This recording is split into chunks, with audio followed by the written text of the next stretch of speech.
Episode 31. We missed you on Tuesday. You know why I love you is because I just said to you, I'm like, fuck, I wish I got to play against John Hayden 40 times a year, because Riv and I were just watching the Maroon Goodbranson fight, and you're like, you can't say that because you would have killed him. I'm like, I think you give me more credit than I deserve. I said, but you know what I love about you is I'll never forget the ride to the airport. And I know I've referenced this before when we were on our old show on Live Air, but I know I referenced this before. I was so self-deprecating, and I didn't believe in myself, and it was my last year on my deal here, and you're like, oh my God, I've never seen a man your size, as tough as you. Well, I had you fooled. As tough as you, that has your kind of skill. Oh my God. That's why I love you. I think you always just pump my tires up. Anyway. I'm there for you, bud. Yeah, I'm going to tell you. Listen, we've talked about this at length for probably the last 7 years that we've been kind of together, doing these live talk shows. Yeah. And the one thing I will say is you put yourself down a lot, and I sit back and I just smile and laugh. I know. And I really laugh inside, because I know, and I think you do too. I think you really actually do. Oh, man, I was unbelievable. You make fun of your career. I was unreal, though. I was super skilled. You make fun of your career. I'm not kidding when I say that. Yeah. But I'll tell you this, you were super skilled, super skilled. And I'm going to tell you, can I bring something up too? Like, there was another guy in the league that was very, very much like you. And in San Jose at the time, Doug Wilson had called me in, and, at the time we were in a pretty tough conference in out west. It was extremely physical, very, very tough, a lot of tough guys. And we needed some help. There's no question about it. So Doug Wilson went out and got Jody Shelley. I remember that trade. Okay. And Jody Shelley, you're thinking about this guy, all you think about is how much he fights. He was fighting constantly, and he was fighting the toughest of the tough. He was the toughest of the tough. He was up there. He was. And I'm going to tell you this. The one thing you don't appreciate with players like this is how good they are until you actually see them on a daily basis, and you see their skating, and you see their skill set, and you see their hockey IQ in order to make plays. It was incredible watching Jody Shelley play. Yeah. Because he was 10 times better than what people out there than what his stats would have indicated. Well, listen, I mean, he had a role. Okay. Right. Back in the day, years ago, there was actually roles on the team. So everybody had a role. You had your guys that scored goals. You had your guys that were the Adam Oates and the Craig Janneys, the guy that moved the puck, the Backstroms.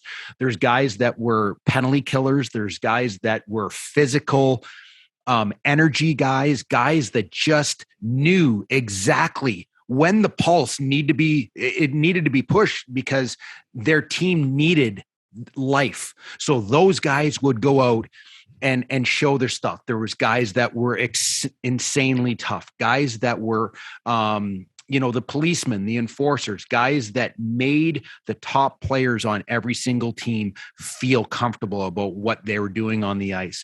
There was offensive defensemen. There was defensive defensemen. There was guys that fought on the back end, guys that were extremely nasty and physical. And there was all types of roles that made up these teams.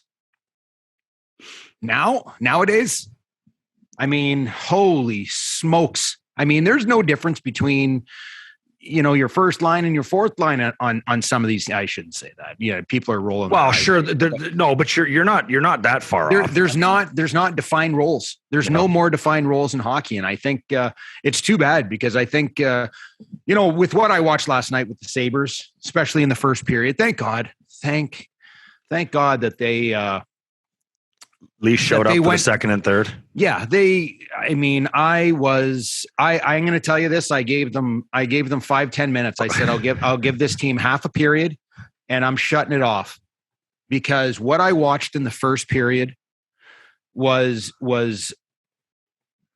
not acceptable for a fan. And what I mean by that, I know it's not acceptable for the players, but what we watch as fans right now was completely unacceptable.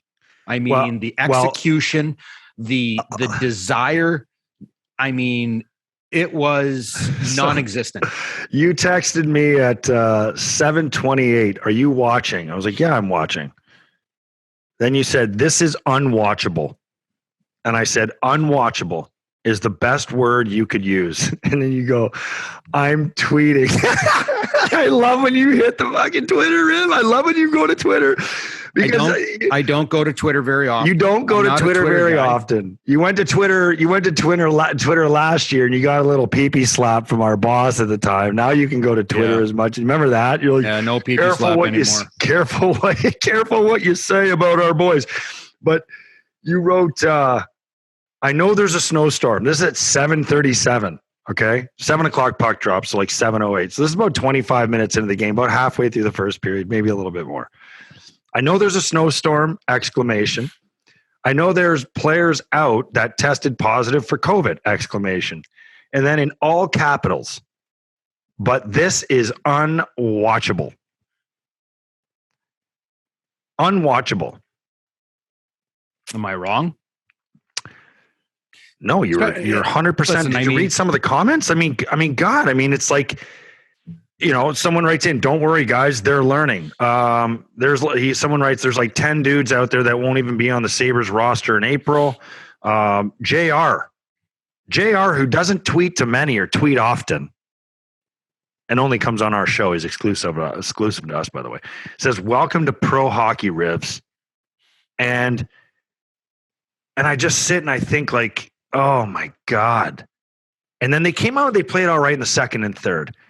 But there were two incidents too where it's like, and you got my blood boiling, because now I'm watching the game and I'm like, how is, like, I don't even care if you have Tuck out, all these guys out with COVID. Like, how come you can't fill your roster with guys that look like they actually give a shit? Like, I know, I hear it on Twitter all the time, like your stats and how many goals you had in your career. And I just think to myself, well, fucking, how many did you have, bud? But like, I just think, how hard is it? How hard is it to actually just show like you give a shit? Show like you care. Play like you care. Play like you actually have something to lose. I feel like every guy is so goddamn comfortable these days. It's like, I'm baffled. I'm baffled. And this is the 34th game of the year, and we haven't even really been that hard on the team. We haven't talked much about the team. We watch the games, but we haven't talked much about it because we understand that it's a learning season. Well, what are they learning? What are they learning? Now, someone called me out. They're like, don't you want hitting out of hockey? No, I want blindside hits, open ice hits, guys trying to kill someone coming through the middle with their head down. But when you forecheck, like number 74 there, Asplund. And I sent the video out.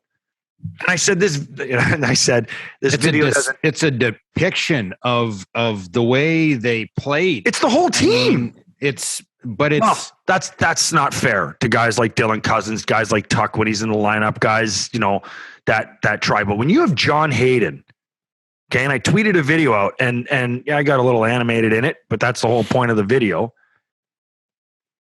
And he slams on the brakes. This is a fourth line right winger. Fourth line, tough guy. This is you sign. Well, I don't care how tough he is or not. Debatable how tough he is, but is he not required to? Is he not required to provide physicality for this team?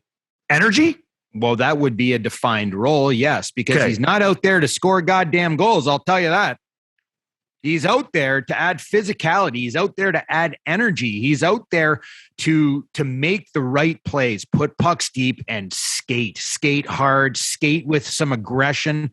I love what he did in the, his first shift of the game. Great. He ended up getting in a fight. for me, what's the reason for getting in a fight at that point in the game? Those are the things that I would not want to see. I want to see when someone gets. I want to see when it's 3-1 and that video that I posted, him run that guy over and then be addressed. Yes. That is where he needs to fight. It's like, you know what? I'm out here. I'm going to run somebody over and then they're going to have to come to me. And I remember coaches saying, don't just go out there and fight first shift. Go get engaged in the game, hit somebody hard, make them come to you. Give them a reason to have to fight you. You're probably going to have to fight the guy anyway. Okay? But give him a reason. Don't just make it easy for him. Again, I want, and I think you understand this. This is not about fighting. This is about guys playing the right way. This is not about, hey, we need more fighters in the Buffalo Sabres. We don't need more fighters. We need guys that need to play the game the right way. Because I'm going to tell you right now, for me, watching this game, watching a defenseman, played 16 years in the National Hockey League. Okay. I remember pucks going into my zone, having to turn around, pivot. I'd have to check my shoulders to see who is coming in to throw the body check. Had to protect myself, but also at the same time, make a play under pressure. It's extremely difficult job. It's extremely difficult. That being said, a puck goes in. San Jose defenseman goes back for the puck. He has time to look up. He has time to make a play. And Rasmus Asplund swings his stick. It is mind-boggling. He should never, and I mean never. I don't care, Don. I hope you're listening, but that guy should be on the damn bench. Oh, no, Craig. He was on the power play a few minutes later. Yeah, it's disgusting. You want to teach kids? Sit them on the damn bench. Rasmus Asplund's not on this team to score goals. He's not on this team to be a 50, 60, 70 point guy. He's there for being defensively responsible. He needs to add energy and physicality. And if he doesn't want to do it, go get somebody else. I am tired. I have literally watched this team for years and years and years. It's literally almost like someone's telling them not to hit. It's exactly what I said in the video. I said, I am convinced that somebody is telling these guys that they don't have to finish checks. Like John Hayden. Big bread and butter, man. He's a big man. He skates well. He's forechecking into the offensive zone. A player has the puck. He has the ability to make a stiff body check straight on, and he puts on the brakes. These are unacceptable. Just absolutely unacceptable. You want to know why this team's so easy to play against? It's ridiculous. And I'm going to tell you right now, we're continuing to sit here and be patient, okay? And talk about, the Dylan Cousins and the Tage Thompsons and all of these younger players. We're looking at allowing them to make mistakes, okay? We're allowing them to make mistakes because they're young and this is a transition year and it's all about learning. Sometimes learning is sitting your ass on the bench when you won't do what it takes to win hockey games. And I mean, if you got to shorten, like after that first period, if you got to shorten the bench down to nine skaters, then do it. You're down 3-0. Like you can't go in as a coach and be like rah rah rah rah rah and then expect them to all respond and then go into a post game press conference and blame like it was just a couple guys. I would say that it was a vast majority of the team last night that contributed in that effort. And you can say what you want about the last two periods, but did they get better? Did they get better? Well, did they get better, or did San Jose kind of? San Jose went into an absolute shell. Right. They weren't trying to make it 4-5-6-0. They wanted to get out. They had three. You have enough goals to win a game. They were playing like a 1-4. They were playing a 1-4. You want to know why Rasmus Dahlin looked so good carrying the puck up the ice? Because there was zero pressure. There was zero. So all you had to do was one guy. Highlight reel. You can make a highlight reel, apparently. Again, it's frustrating. It's frustrating to watch. I don't, listen, we've been watching this for a long time, and I know that there's players here on this team that are getting better. And it's very apparent to everybody that watches this team that they lack some skill.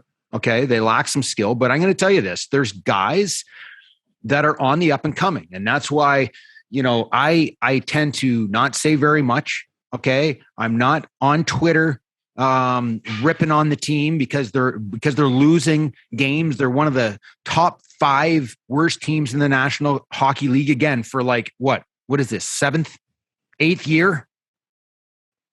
I don't go on there. I don't go on and rip this team. I understand. I think you understand. I think the fans also understand that we have to be patient. I know we were told to be patient 6 years ago. Okay. And that rebuild did not work. You're actually starting a rebuild 4 GMs right ago? now. You're starting a rebuild right now. This year. This is not a strong hockey team. There are some Band-Aids that are filling the roster. But I think with what we have up and coming in the very short future, might be next year, might be the year after that, but there are some really, really talented hockey players coming in. Here's the thing. Talent is going to win you games. There's no question about it. You go and look at, whether it's Tampa Bay or Colorado Avalanche, they have elite skills. They have super high-end players. That's why they're always at the top of the standings. But they also have a rounded out group of players that play a certain style. They play a certain style. And I look at the players on this team. It is not a good makeup, and it hasn't been a good makeup for I can't even tell you how many years I'm watching the same thing. This is why my rant. I apologize for everybody for ranting, but I mean, when I see guys, people are sick, man. They're tired of this, and I've said this before, and I know I've lived here. My brother and I were out for dinner the other night. I went to the Dinosaur Barbecue, by the way. It's absolutely phenomenal. Not the next morning, but it was phenomenal at the time. And my brother, he's a very astute hockey person. He knows the game of hockey, and he's like, "You've lived here for how long, Andrew?" I've been living here since 2003, and it sounds like I am. And when I say this, it sounds like I'm. You have your guys that do your broadcasting that literally kiss the fans' asses. I'm not kissing the fans' asses when I say this. This is one of the smartest fucking hockey towns in the NHL, okay? And one thing that they identify more than anything, and a lot of it has to do with the makeup of Buffalo, a very hardworking community, is hard work, okay? You can't bullshit hard work. You can't. You can pull a Paul Gostad when you're bag skating and skate and whip your arms around really, really hard and make it look like you're skating harder, so the coach will look and be like, "Wow, look at Goss, he's really going hard." But that you can totally identify a bullshit effort. Okay? How hard is it to provide that? How hard is it to find players like that? Like, look, I'm not going to go I'm done with the guys like Olofsson. I'm done with the guys like Asplund. I'm done with the Bjorks, whether these guys are playing or not in the lineup. I'm done with the Hinnestrosas. Like, I'm done. Go and get if you're going to have a team that you don't think is going to be successful, surround your young talent with a bunch of guys like Nate Thompson. Okay? Nate Thompson, guys like that. Work their ass off, play physical, do anything for your team, good leaders. I'm not saying go get Nate Thompson. He's almost 40. But what I'm saying is find those players. Find the guys that are going, you talk about connectivity, Kevin Adams, go and find players that can connect to the fan base, because I read our comments. I read the comments after your tweet alone, never mind the videos I sent out. And I sit and I just read them and I'm like, these fans are not stupid. They are not blind. They know the game. They know what to expect. They know what they expect and what they want and what they're asking for. Every single player in your lineup on a nightly basis should be able to provide it. Let me ask you a question. Sure.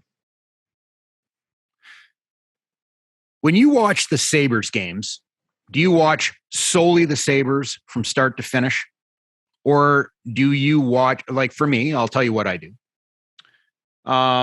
Any commercial break, anything like that, I'm flicking to other games. Other games that interest me, okay?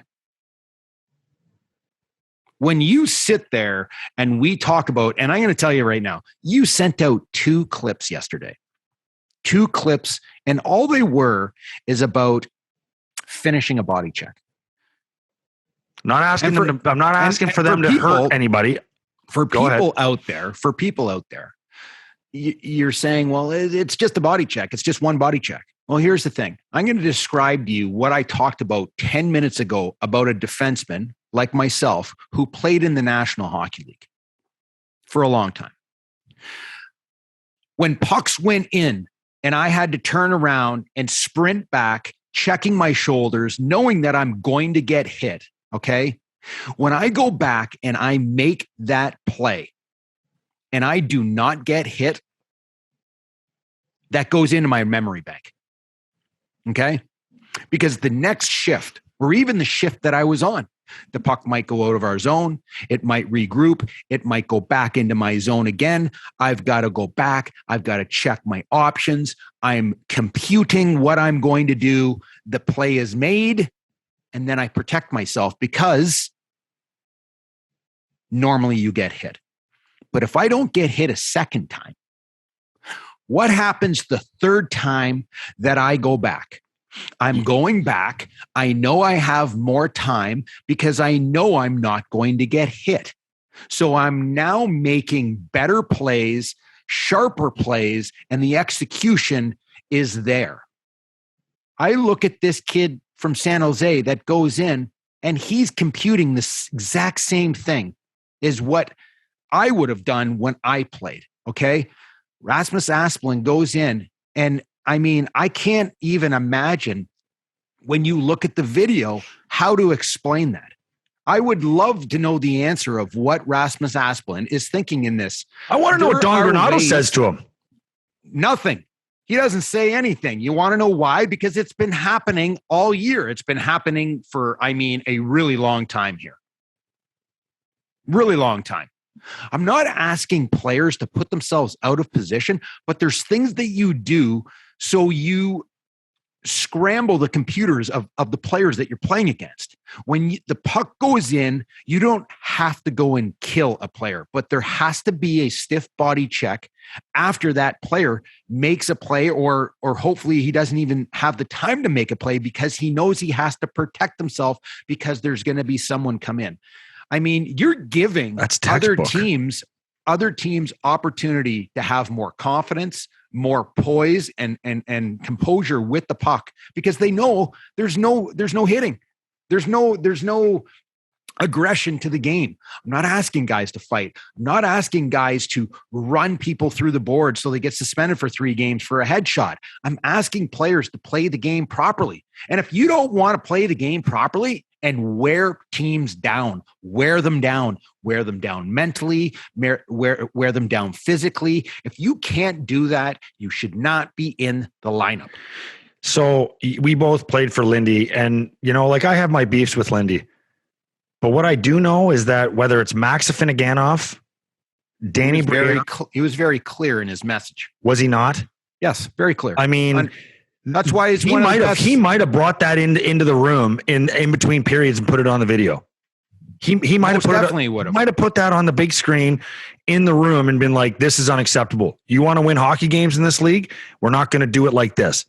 I didn't even send it. A player played in the NHL for a long time, physical player, not a goon, physical player, okay, sent me a text message with one of my videos that I sent. It was the second one. It was the Hayden one, okay, because he didn't see the first one. So this is a former NHL player? This is a former NHL player, okay, a physical player, a very good player, but not a tough guy, not a goon. He was a regular player who played hard.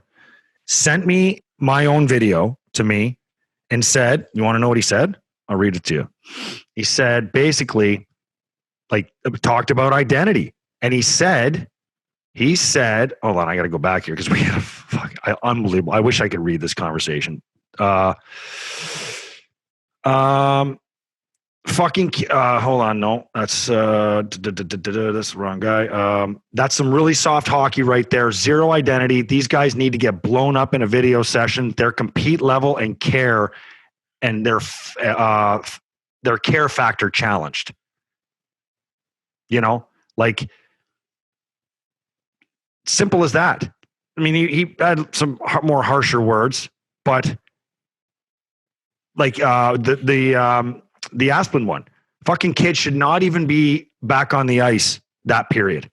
Should be benched and told why he's not playing, and then expect him to go out and play hard in the third period. Tell him to get on the bike in between the second and third, and come out ready to play in the third period. And that was about the Asplund hit. And the amazing thing is what happened to Asplund after I tweeted that out right after. He's on the power play. He's on the power play. And I'm thinking to myself, there's no lesson being learned here. Like, this is a learning year. Okay. It's a learning year. Now, granted, remember, I know, if you're listening to this, I know what kind of player I was. I understand that, but I know that now whether I get there or not, or the defenseman's a little too shifty for me to make contact, that's one thing. But I know what my job is when I forecheck if I'm F1. Like, I know what it is. You're going to eliminate. Even if he just gets rid of the puck, you're still going to eliminate him. So that every time, like you said, you keep going at him, and they got to think about it. Yeah. It's not going to kill anybody. It's not about killing anybody in the more. When we talk about the game has not changed, but it's gone in a direction that's a little bit different than what it was 10 years ago. Okay. Players 10 years ago went in to not only eliminate, but they went in to crush guys. The game's changed. The game's a lot faster today. The players are a lot shiftier and a lot more skilled. You still have to do your job. You still have to do your job. And that's go and eliminate someone from the play. You have to let them know that you are coming every single time that they go and try and make a play or move the puck. And what happens is you get into the heads of the players that you're playing against. They know that they're going to get hit every time they make a play. So there's going to be times where guys slow up. They take more time to make a play because they're trying to protect themselves. Because they don't want to get injured. And now all of a sudden that bodes well for your hockey team because you might have stripped the puck when he didn't make the play. These are all part of the game. They're all part of the game. I mean, and right now it is not about size. It's not about aggression. It is about doing your job. Rasmus Asplund is no different than John Hayden, and he's no different than Victor Olofsson if he ever wants to throw a body check. But I mean, this should be across the board. I don't care who you are. You need to play the game the right way. This is why this team needs to get Nick Richie. I've had a number of tweet responses. I've had DMs from media up in Toronto that follow the team that DM'd me when I said paging GMKA, and they called him a dog. They're like, he's a dog. He's lazy. He doesn't utilize his size and strength all the time. And I mean, he's knocked some guys out. He's thrown some big checks. You've seen him. Yeah. Maybe he's a little Marmaduke-ish, if you want to call it that, but my God, I would rather take a chance on him at $2.5 million than some other guys that are on this roster that aren't going to bring the juice any night. I'll take inconsistency from a kid who's big, and it's hard when you're big sometimes to find that consistency, to play that way on a nightly basis. That's what makes guys that were able to stay in the league a long, long time. That speaks to their talent even more, is the ability to play consistent like that on a nightly basis. But I would take a shot on this guy. I don't know his exact contract situation. I think he's on a 2 or 3 year on 2.5. This year and next year at 2.5. What are we waiting for? How has this not even been done by now? And I and again, I wrote back to these people. Like, I appreciate the insight. I appreciate that. I said, but that's a guy that I would be willing to take a chance on, even at 2.5, just because of the fact he was a first rounder. So I'll always give him a chance. He's obviously got skill because he put up some, he had that one great year in Boston, and he had one great year, but still he had one great year in Boston. So he proved he can put some numbers up, and he's shown some nasty. I've seen some fights. He's thrown some dirty hits. Yes. I mean, I don't want guys getting hit in a dirty manner, but I mean, I like guys that play with edge. You know what I mean?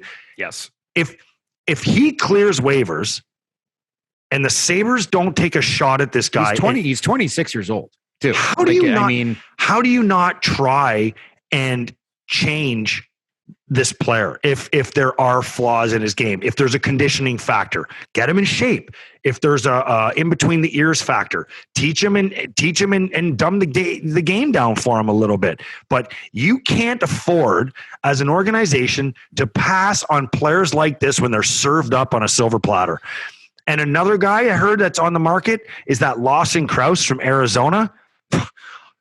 I'd be going after him too. I would be like they did with Tuck. I would be going to get big guys that can skate, that finish checks, that have talent. But also have roles. Nick Richie. The thing with Nick Richie is, he is a big man. Like, he's 6'2", he's 230 pounds. He's still a young guy. He's put up some favorable numbers in the National Hockey League. He is certainly like a bull. He plays heavy. I guess the question is, why is the Toronto Maple Leafs putting this young man at 26 years old, making $2.5 million? Why are they putting him on waivers? These are the questions that come in my mind when I think about Nick Richie. Now, if he's a complete dickhead off the ice, and I don't know this, I would have known that through Anaheim and his time in Boston. That probably would have come up. I have not heard that before.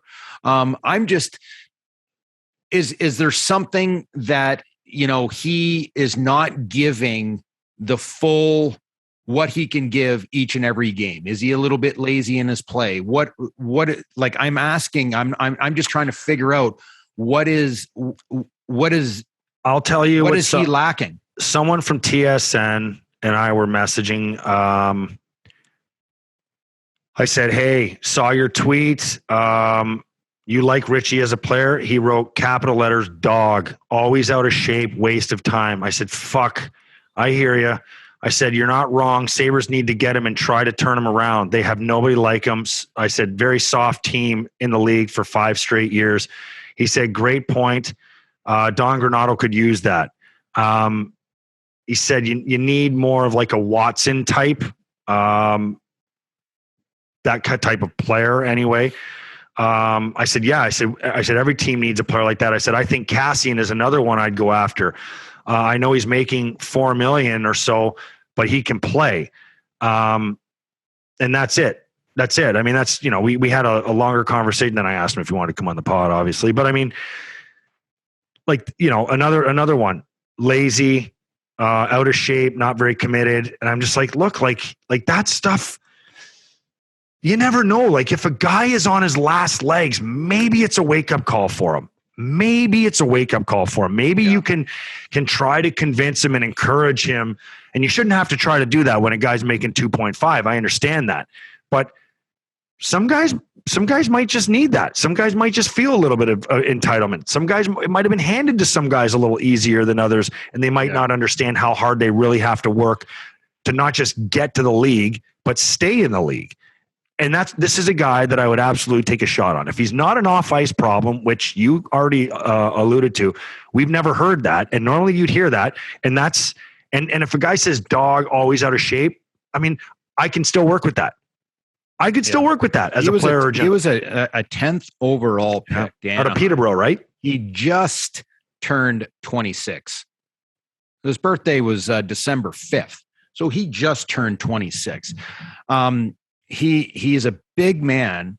Listen, if it comes down to lazy, then that's your job as an organization to have to work that young man into something that you believe that he can be in. And, I would certainly not put, Nick Richie is a player that we haven't had many of for the last 10 years. We haven't had many Nick Richie type players. He's very physical. He plays on the edge with some nasty, and he's a tough kid. 6'3", 226 left winger. You know where I'd put him? Well, he should be on a third or fourth line. Not on this team right now. You know where I'd put it? You're not going to like this. Do you know where I'd put him? I don't like where you're going with this, but go ahead. I don't give a shit if you like where I'm going with this. We can build our teams however we want. I would put him on the top line with Thompson, if that's the top line, and Tuck. You got 6'4", 6'6", 6'3", two guys that can fly, okay? You got some skill, and then you throw a big, nasty winger on the side there, and you just let them do the dirty work. Tage isn't overly keen on, going to the net and getting abused, okay? He's really not. So he hasn't shown that he's not willing to do it, I'll tell you that. So I don't know why you're saying that about Tage. Well, okay. He hasn't shown that he's not willing to go to the front of the net. I'm not saying he's not willing to go to the front of the net, but to me, Tage looks like a guy that, if he were 5'10" or 6'6", I think he'd be the same player. I don't think he's timid, but I don't think he's overly keen to get into those really dirty areas to try and score. I think he wants to use his shot from around the top of the circle, hash marks, and rip one home. He's got an unbelievable shot. Yep. I think he wants to try to drive wide and maybe take pucks to the net. But go in there, jam at the net, get cross-checked, all that stuff. Like that kind of player. And I think Nick Richie is that. And I think he adds a presence. So let me ask you this question. And where does Nick Richie and a player like Brett Murray, what's the difference between the two of them? Brett Murray's 23 years old. He makes $800,000. He's 6'5", 236. What about him? My question is, it's like in the movie Major League. Take Ryan there. What about him? 16 games this year, has 2 goals and 6 points. Do we need a Nick Richie when we have a Brett Murray who is a very big man that has done a nice job? I'd like to see him a lot more physical. I'd like to see him a lot more nasty. He would scare the bejesus out of so many people in this game today if he had a little aggression, a little pop to his game. So the difference for me is that we've actually seen Nick Richie do that in the NHL. Inconsistency would be the issue for me with Nick Richie in that role. Brett Murray, did he always play that way? I don't think he's maybe ever scared anybody. I'm not trying to pick on the guy, but you play your first year in the American League and you put up good numbers, 9 goals, 15 assists, 24 points, 10 PIMs. Okay. 27 games, 20 PIMs, good numbers, but that doesn't always translate to the NHL, So for me, it kind of boils down to that,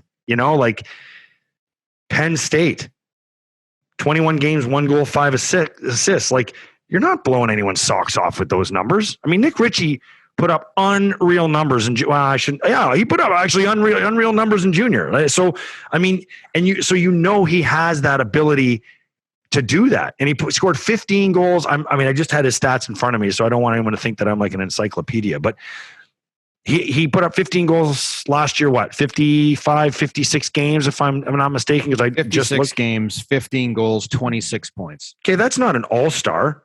But I mean, when you're talking about a guy 6'3", 230, that is, that can play physical and probably knows that he should be more physical, then listen, I mean, I think we're comparing points. I think we're comparing apples to oranges. Yes. Brett Murray and Nick Richie. I think the size is the only similarity that they have in common. I will say this. I've tried to just be a little bit more of a devil's advocate. I would definitely, with 100% certainty, take a waiver on Nick Richie. I think we need his size. I think we need his physicality. I think that we need his ability to step up for our team if things not get out of hand, because nothing gets out of hand with the things. If things escalate, get heated, someone gets hit in a dirty way, someone runs Darlene, someone runs Cousins, and maybe he can't defend himself as a 20-year-old. But I look at beyond. I just look at beyond that. I'm like, what? Like, Nick Richie has had a solid NHL career up to this date. He has been a player that has been in the 15 to 20 goal range a year. He's had seasons where he's probably been around a 35, 40 point guy, but he's a big, strong guy. And if you can work, he's still a young guy. He's 26 years old, just turned 26. If you can work with him, and we have a very young hockey team here in Buffalo. Like, this is a incredibly young hockey team. I mean, Nick Richie is going to be one of the older statesmen on the team. I mean, he's been in the league for a number of years. He's already played 380 games. I messaged with a lot of people yesterday about Richie, and I think one thing, and this will be the wrap on the Richie conversation. I think the one thing that someone said is he's from Orangeville, Ontario, which is 40 minutes, 50 minutes from Toronto, depending on traffic, maybe a little bit more. What does that mean? Well, there's a lot of pressure playing, a lot of expectations going to Toronto. I mean, you sign out of Boston, you go there. Maybe he just can't. Maybe he couldn't live up to his hype. Maybe playing in Boston, where he kind of just hid in there a little bit. There wasn't the pressure. I'm not saying there was pressure on him, because you have all these studs in Toronto, but that was a key signing for them. And who knows if maybe he didn't take it seriously enough. Maybe he thought it was going to be easy. Maybe who knows what happened after he signed that deal. But maybe the hype and the pressure of Nick Richie, and maybe that got to him. It's a tough market. It's a tough market. So I mean, I think also what you're looking at when you're looking at Toronto, Nick Richie's making $2.5 million this year. I think he made 1.7. Next year he makes 3.3. Okay. When you look at their lineup, they've had some players. They have the toughness in a Wayne Simmons, and you don't need multiple of these players in your lineup anymore. You need players that have more skill, that can really play the game the right way. Nick Richie, I think they wanted more out of him. Okay. Now they're looking at him going, we're going to have to pay this guy on average $2.5 million. Next year, we have to pay him 3.3. Can we get rid of this contract to basically have opportunity to get something else? And they're looking to get rid of him now. They don't need to trade Nick Richie, because there's nothing out there that Nick Richie you can get for him. Well, I with think they're just that looking salary for sure. with that salary. You're just looking to remove the salary, which gives flexibility to Toronto Maple Leafs to do something else. I'll say this. I thought when Toronto signed him, I thought that was going to be an amazing signing for them. I don't know what happened. I don't know if he was banged up. I don't know if he had COVID, but I'm not trying to make excuses for him. I was when he was available. I think, how did that all happen? I can't remember how he became an unrestricted free agent. Was it his age, or was he just, they didn't qualify offer him, right? Give him a qualifying offer. Yes. And I think he walked, or they let him walk. And I mean, I remember saying, and look, I mean, it's easy for us to throw around numbers, but I remember saying, like, I don't care if you got to pay this guy $4 million to come here, because you can pay him less to go to Toronto, because that's probably where he wants to go. It's a better destination. Buffalo's going to have a hard time bringing free agents in here and paying them, what they actually do, market price, for a very long time. So you're going to have to overpay guys to stay here and to bring them in if they'll come here.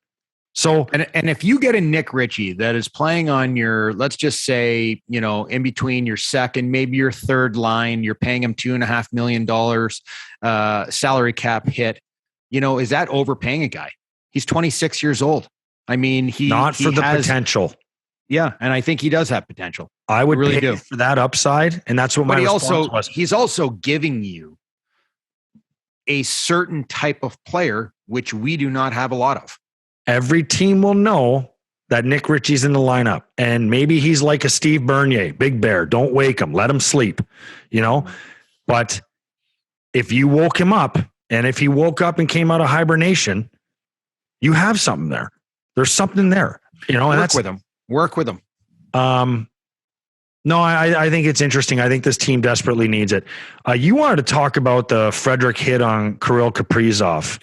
Yeah, I mean, that'll be interesting to see if there's a suspension for Frederick. I don't think there will be. Really? Do you? Because I know we watched this before, because I know he got hurt and I hadn't seen the whole hit. And I watched it a couple times. I'm curious to know why do you think he'll be suspended? Because he got hurt. And he's one of the top players in the National Hockey League. And I think that they do look at that. And it's Frederick. Frederick's got a reputation for being a physical player. Buffalo should get him too if they could, but carry on. I think what you're trying to get out of the game is not physicality and body checks. You're trying to get out of the game plays where guys are vulnerable in a position where they are vulnerable and they can get hurt. And in this situation, Fredericks knew exactly what he was doing. He's a physical type player, and he took advantage of a did he, or was he coming in for the hit thinking that Kaprizov was going to stay on his feet and maybe turn up and then lay a legal body check on him? I get what you're saying. The optics are bad. But I truly believe if Frederick wanted to really hurt him, he could have drove through him. If you watch, he kind of slows down. He definitely makes contact, but he kind of pushes him down with his arms. Okay? He doesn't skate through him and absolutely destroy him, because he probably would have broken all of his ribs. But to me, I don't see him. He didn't see him coming, Petey. But I think that's the thing, is I just think he was already committed to, like, he didn't move his feet. So my question is, whose fault's that on? Is that on Frederick, or is that on Kirill for putting himself in a bad position? Maybe it's on the other guy who tripped him and put him in that vulnerable position. Who was the defenseman that almost ran him from behind?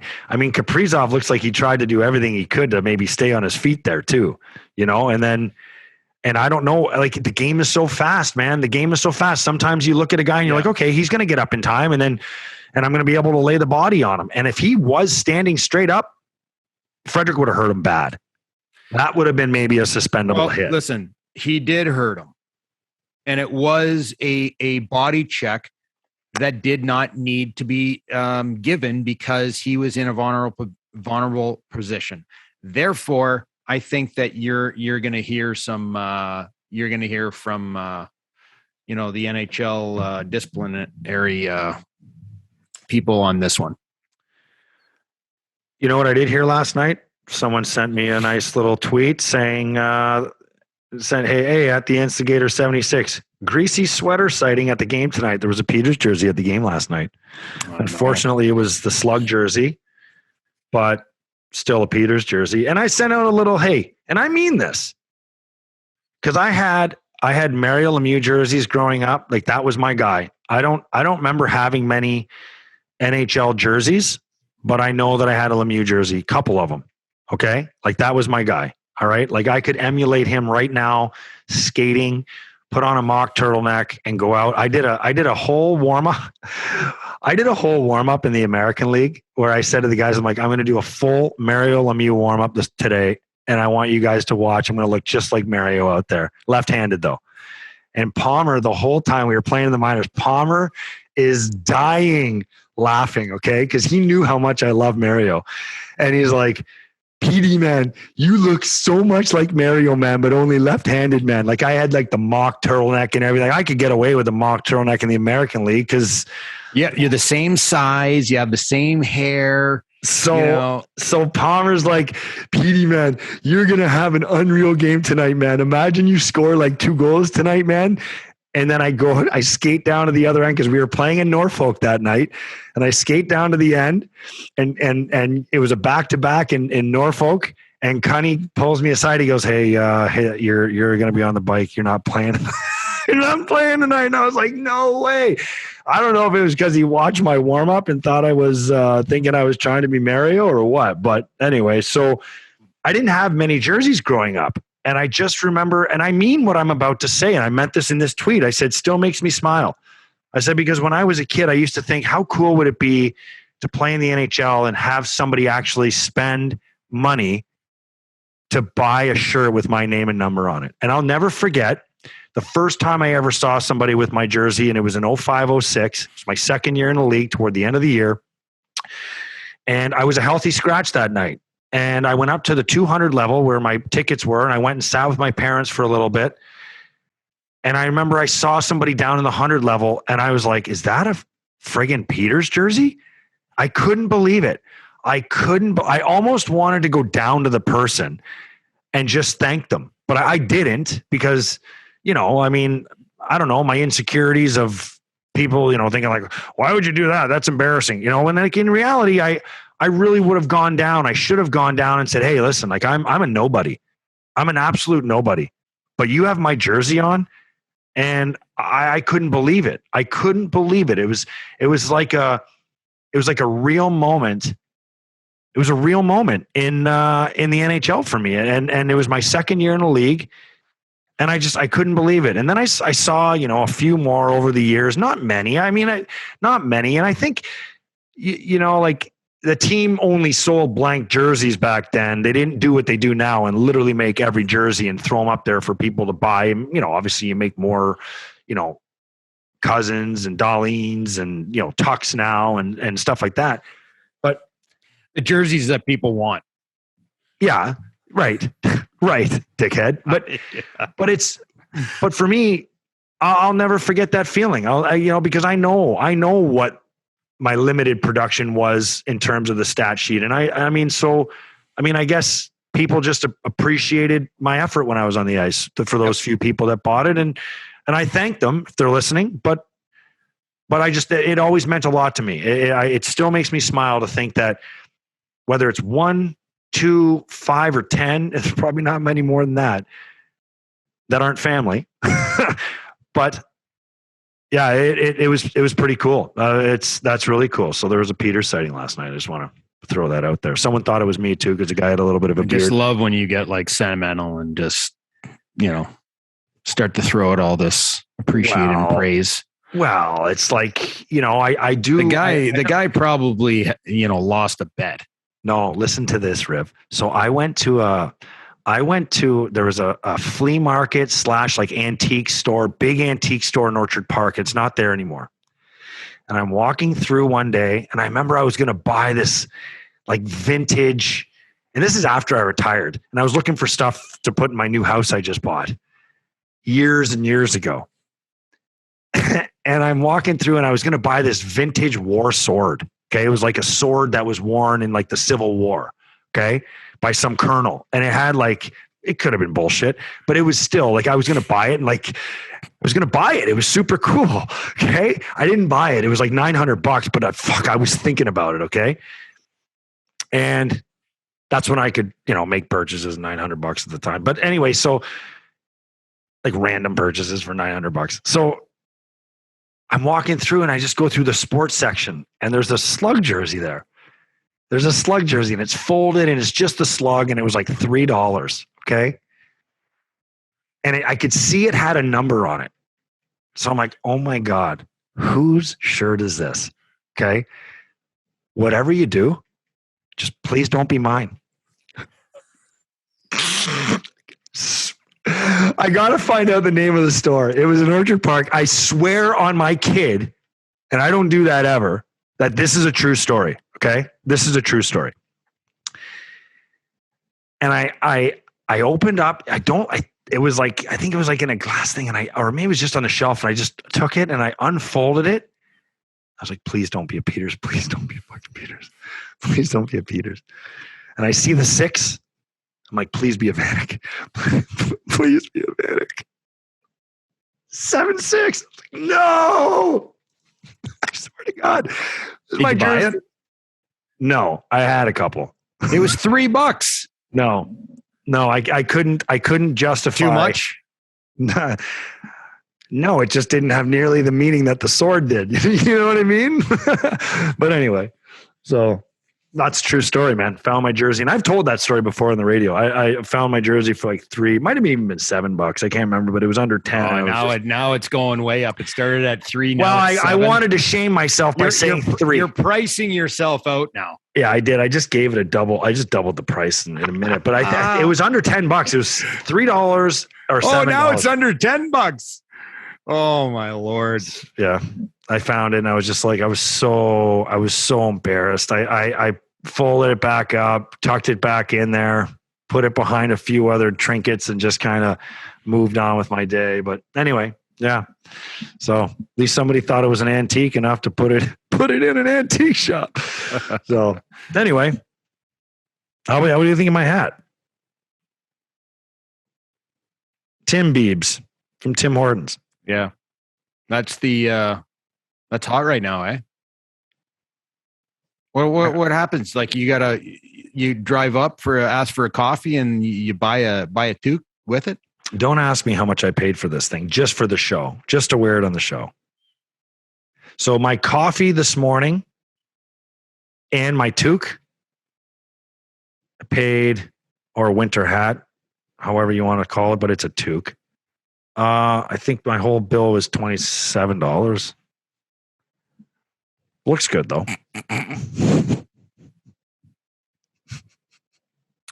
So my large coffee was probably $1 or $2.70, $2.60 something. And so that means the hat was $24, like $25. Yeah. Good purchase. Well, it's all in the name of fun, right? So tax write-off. I'll write it off next year in the taxes, but I kept my receipt. You're the banker of this whole ordeal. So you're going to have to put that one and file that one for tax time. Anyway, anything else you want to talk about today? That's it. Okay. Episode 31. How's the knee? Before we get out of here? You pissed off that I told Gio and JR that you had knee surgery? I know. So tell everybody what the issue was. I had my first shower in 3 days. So that was good. Like no sponge wipe down, no wet towel. Oh yeah. Oh, for 100%. Okay. I still had my bath, leg up in the air. Okay, so this is your first shower then. Anyway, how's the knee feel? Feels great. Okay, episode 30. Great chatting with you. That's a wrap on another episode of After the Whistle. Don't forget to follow us on Twitter, After the Whistle, and at Craig Rivet 52, at the Instigator 76. And you can find us, as you already know, on Apple, Spotify, and YouTube, and anywhere else where you can get your podcasts. Thanks for tuning in. Don't forget to spread the word.